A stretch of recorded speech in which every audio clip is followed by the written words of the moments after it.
건강을 축복합니다. 이제 다시 새로운 10월 한 달이 시작되었습니다. 어제까지 우리가 이제 에스더서의 말씀을 함께 나누었고, 오늘부터 이제 이 10월 달 동안에는 미가와 나훔과 하박국과 스바냐까지의 말씀들을 이제 나누게 되어집니다. 소선지서의 말씀들을 함께 나누는데요. 선지서가 소선지서와 그 대선지서로 나누게 되어집니다. 그렇게 나누는 이유 중에 하나는 어떤 특별한 이유가 아니라 내용의 분량이 많은 것을 대선지서, 또한 작은 것을 소선지서라고 이야기합니다. 그렇기 때문에 그 내용적인 면에서 중요하다 중요하지 않다는 것들을 구분할 수 없는 그런 선지서인 것을 우리가 먼저 봐야 될 텐데요. 특별히 오늘부터 우리가 함께 나눌 말씀은 바로 미가서의 말씀입니다. 미가는 이 남왕국 유다를 향한 하나님의 사회 정의에 대해서 그 지침과 요구를 채우지 못하는 그 당대의 그 정권을 향해서 유감없이 비난을 퍼부었던 선지자 중에 하나였습니다. 그의 가슴에는 어쩌면 하나님의 거룩한 분노가 폭발하고 있었고, 또한 그의 입에는 이 분노가 말씀의 불이 되어서 죄로 얼룩져 있던 그 사회에 유황불을 쏟아내는 것 같이 그렇게 말씀이 선포되어졌던 것이죠. 그렇게 되면 이러한 이유에서 어떻게 이야기합니까? 이 미가에 대해서 어떻게 이야기한다면요, 남왕국의 아모스라고 불리기도 합니다. 사실 동시대에 같이 살았던 이 이사야가 남긴 분량이 정말 많은데, 그 미가서는 10분의 1밖에 되지 않지만 어쩌면은 그 내용에서는 이사야서만큼이나 명확하고 또한 호소력이 있는 그런 미가서의 말씀이기 때문에 이 미가서를 작은 이사야서라고 부르기도 한다고 합니다. 특별히 이 미가라는 이름의 뜻이 무엇이냐면 바로 이것입니다. 누가 여호와와 같으랴, 여호와를 누구에게 비교하겠는가라는 그런 의미를 가지고 있습니다. 그렇기 때문에 오늘 우리가 함께 나누는 이 미가서의 말씀 통해서 다시 한번 어쩌면 이제 10월 한 달 가운데 정의에 대해서 함께 나누게 되실 텐데요. 사회에 대해서, 또한 그 세상에 대해서 불의한 것에 대해서 정의를 외치며 선포했던 그 미가의 모습들을 함께 바라보면서 그 가운데서 우리에게 주어진 은혜들이 무엇인지를 함께 나누고자 합니다. 오늘 우리가 함께 볼 말씀은 미가서 1장 1절부터 7절까지의 말씀입니다. 1절에서 먼저 어떻게 이야기합니까? 유다의 왕들 요담과 아하스와 히스기야 시대에 모레셋 사람 미가에게 임한 여호와의 말씀, 곧 사마리아와 예루살렘에 관한 묵시라라고 말씀하면서, 지금 미가는 지금 어떻게 이야기합니까? 바로 이 사마리아와 예루살렘에서 지금 계시 묵시를 전하고 있다라고 말씀을 하면서 이제 시작하게 되어집니다. 그러면서 이제 어떻게 이야기했냐면, 이제 우리가 함께 보고자 하는 것은요, 이 내용들을 이제 우리가 조금 살펴보고자 하는 것은 이렇게 두 가지의 부분으로 나눌 수 있습니다.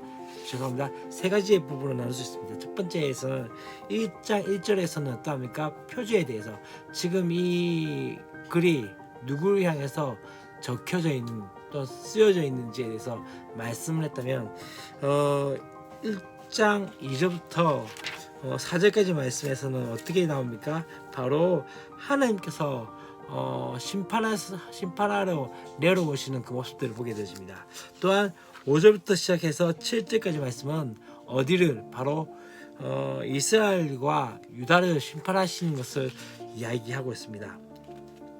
지금 이제 그렇게 이야기를 합니다. 어떻게 합니까? 지금 하나님께서 백성들에게 너희는 다 들을지어다 라고 이야기하면서 또 한 번 더 자세히 들을지어다 라고 말하면서, 지금 하나님의 소송, 곧 이 이스라엘과 언약을 맺으신 그 여호와 하나님께서 이 이스라엘을 향해서 소송을 거는 그 모습들을 보게 되십니다. 그러한 것을 제기하기 위해서 어디에서? 바로 하나님의 거룩한 처소인 그 거룩한 성전에서 말씀을 하시는 그 모습들을 보게 되어집니다. 여기서 끝나지 않고 또한 어떻게 합니까? 이 소송을 진행하기 위해서 이 하나님께서 어떻게 합니까? 자신의 처소를 떠나서 세상에 임하시며 인류 역사에 개입하시는 그 모습들을 보게 되어진 것이 지금 어쩌면 이 2절부터 4절까지의 말씀입니다. 그래서 어떻게 이야기합니까? 바로 첫 번째 이야기할 때는 성전에서 그래야 하실 것이니라 라고 이야기하면서, 또한 3절에서 어떻게 합니까? 그의 처소에서 나오시고 강림하사 땅의 높은 곳을 밟으실 것이요, 그렇게 말씀을 하게 되었습니다. 그러면서 지금 어떻게 합니까? 그 아래에서 산들이 높고 또 골짜기들이 갈라지기를 불 앞에 밀초 같고 비탈로 쏟아지는 물 같을 것이니 라고 말씀합니다. 다시 한번 이 이야기를 하는 것은 무엇입니까? 바로 하나님께서 임하실 때 그러한 위험과 그러한 역사들로 만들어 가게 되어지는 것을 말씀을 하고 있는 것이죠.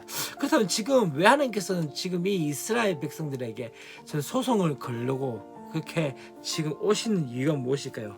그것이 바로 5절부터 7절까지의 말씀 가운데 나오기 시작합니다. 5절부터 7절까지 말씀은 바로 하나님께서 지금 이스라엘과 유다를 심판하러 오신다라는 것들을 말씀을 하고 있는 것이죠. 곧 그들의 죄에 대해서 지금 어떻게 합니까? 지금 이 이스라엘을 찾아오신 목적은 다른 것이 아니라 바로 이스라엘과 유다의 죄를 심판하기 위해서라고 말씀을 합니다. 이 이스라엘과 유다, 지금 두 왕국이 하나님께 저지른 그 죄는 무엇일까요? 오늘 말씀 가운데 바로 이 선지자가 사마리아를 어떻게 이야기합니까? 이스라엘의 산당으로, 예루살렘의 유다의 산당으로 비약하고 있는 것을 보아서 그들의 죄는 무엇이냐면 바로 여호와께 등을 돌리고 또한 우상을 숭배하고 있음을 보게 되어진 것이죠. 사마리아의 우상 역시 어떠합니까? 이들의 영적인 부패를 지적하고 있습니다. 그래서 7절 말씀에 어떤 이야기를 합니까? 바로 그렇게 이야기합니다.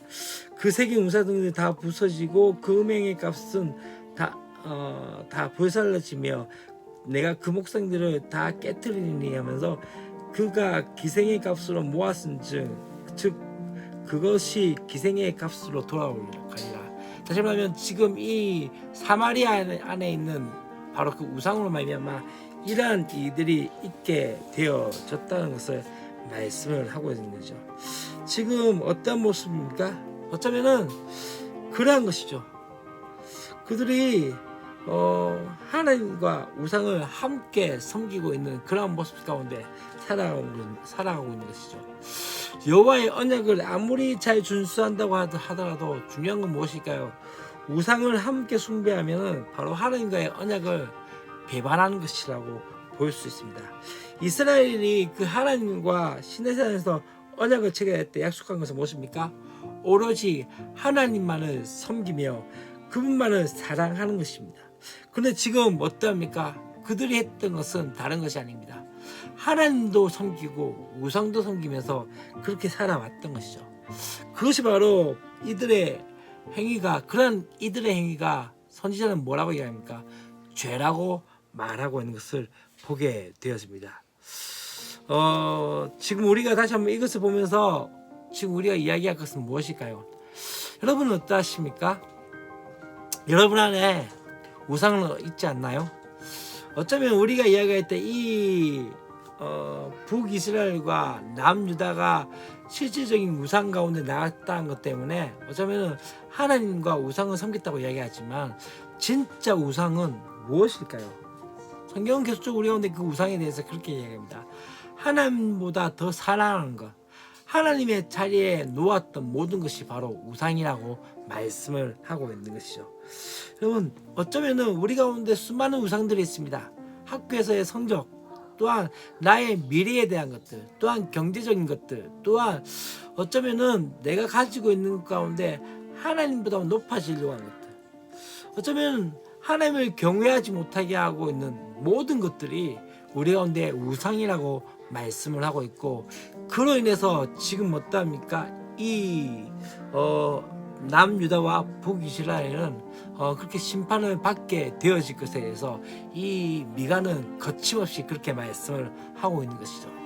어쩌면 지금 이 시대 가운데서도 그런 우상이 있진 않나요? 어쩌면은 지금 정의에 대해서 이야기하면서 첫 번째 이야기한 것은 무엇이냐면요, 하나님보다 높아지는 모든 것들이 불의라고 말씀하고 있습니다. 의라는 것은 무엇입니까? 하나님 자신이고 하나님과의 관계 가운데 있는 것에 대해서 바로 의라고 말씀하고 있는 거죠.